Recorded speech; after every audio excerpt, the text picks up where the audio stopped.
नमस्कार मित्रांनो, आजच्या या व्हिडिओमध्ये आपण पाहणार आहे महा ऑनलाईन म्हणजेच स्वयंचे जे DBT असते, तर ती DBT आपल्याला 2024 आणि 25 या वर्षात जी DBT आहे तर ती कितपर्यंत आलेली आहे किंवा किती जे सायकल आहे तर ते आलेले आहे, तर त्याची हिस्ट्री आपण कशा पद्धतीने चेक करू शकतो आणि आपण जो ॲप्लिकेशन केलेला आहे ऑनलाईन तर त्याला रिन्यू करण्यासाठी जी मागची हिस्ट्री जी असते तर ती कशा पद्धतीने आपण चेक करू शकतो, तर तीच संपूर्ण माहिती आपण या ठिकाणी पाहणार आहे। तर व्हिडिओ नक्की शेवटपर्यंत बघा आणि चॅनलवर नवीन असेल तर चॅनलला सबस्क्राईब करा, जेणेकरून अशाच प्रकारची व्हिडिओज आपल्याला या ठिकाणी पाहायला मिळणार आहे।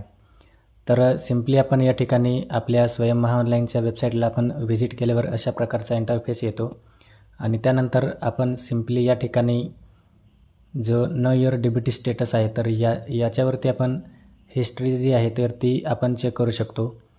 तर इयर्स वगैरे आपण या ठिकाणी 2024 आणि 25 सिलेक्ट करून जी सायकल वगैरे आहे तर ते आपण पाहू शकतो या ठिकाणी।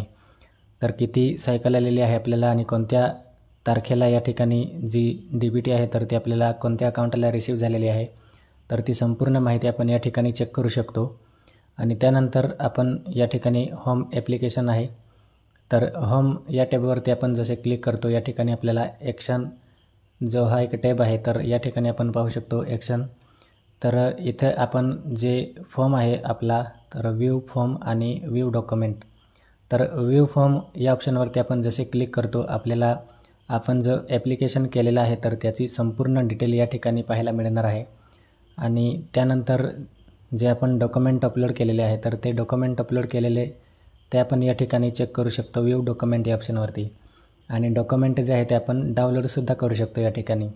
तर जर आपल्याला काही अडचण असेल आणि काही डॉक्युमेंट जर आपल्याला कास्ट व्हॅलिडिटी किंवा आधार कार्ड वगैरे आपल्याला लास्ट इयर मार्कशीट जर पाहिजे असेल तर ते आपण संपूर्ण या ठिकाणी PDF वगैरे आहे तर ते डाउनलोड करू शकतो। तर अशा प्रकारे आपण या ठिकाणी जी माहिती आहे तर ती चेक करू शकतो। तर आय होप मित्रांनो आपल्याला हा व्हिडिओ आवडला असेल आणि व्हिडिओ आवडला असेल तर नक्कीच लाईक करा। थँक्यू।